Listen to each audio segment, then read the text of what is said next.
The rest of your strategy. While stories are immensely powerful and have huge potential for marketers, they unfortunately do not work in a vacuum. And more specifically, that is to say that stories on their own are not enough to make a huge impact. That's because a story is only one small part of a much larger social media marketing strategy. And your social media marketing strategy is likewise just one part of a much bigger puzzle that is your internet marketing strategy.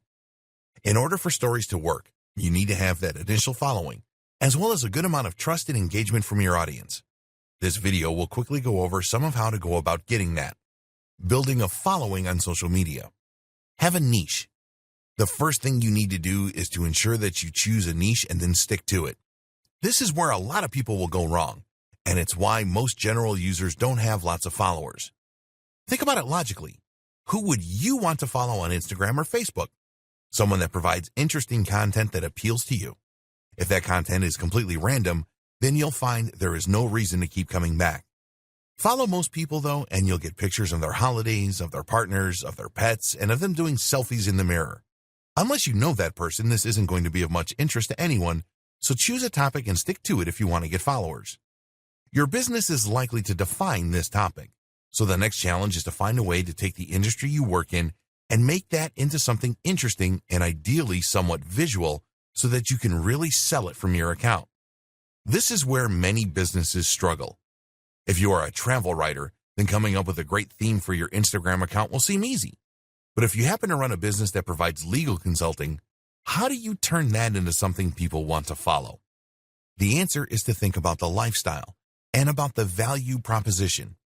In other words, what is it that you are helping people to achieve? As a legal consultant, that will depend on your clientele.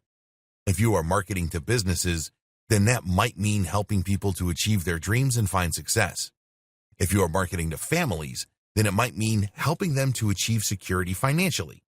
This then can provide the tone and topic for your photos. Are these images of people doing business, of tips for small companies, or are they images of families and activities for families? Either can work, and from there, the stories will then share a little of your personality and behind the scenes. This is the cherry on top of the cake. Have a strong brand. What's also crucial for your stories, for your social media marketing, and for your marketing as a whole, is to set out with a strong brand. Remember, the big advantage of stories is to let people get to know you more as a brand, to let them feel closer to you and to build trust and engagement.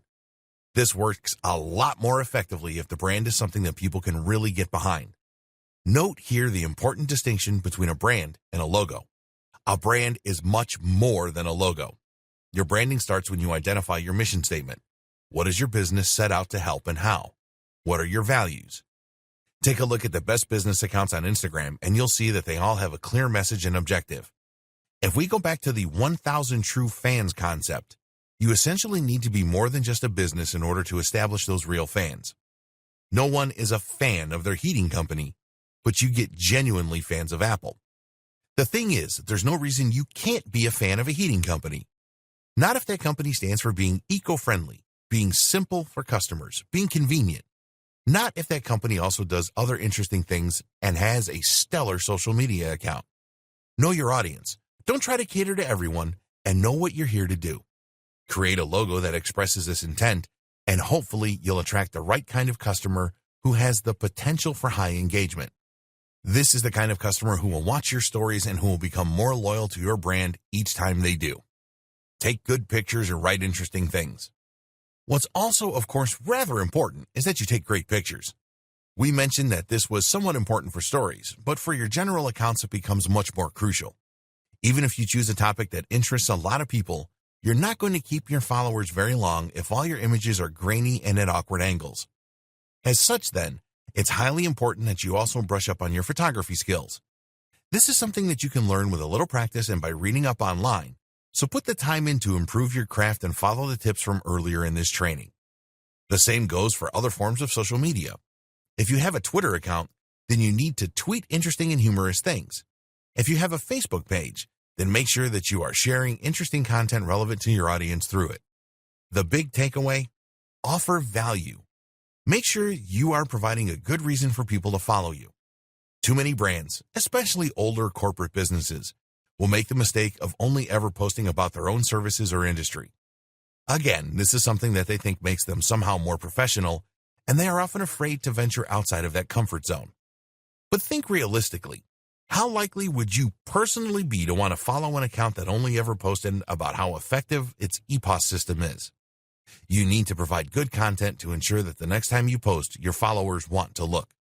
And remember, engagement is more important than followers. Be active and consistent.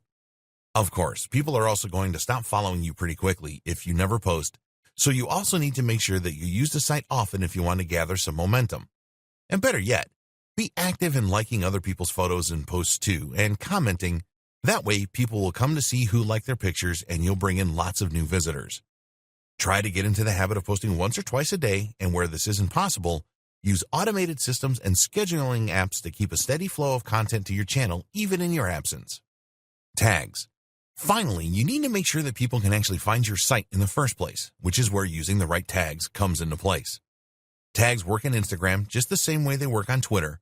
You use a hash next to the word that you think people are going to search for, and then that way people can start browsing by theme.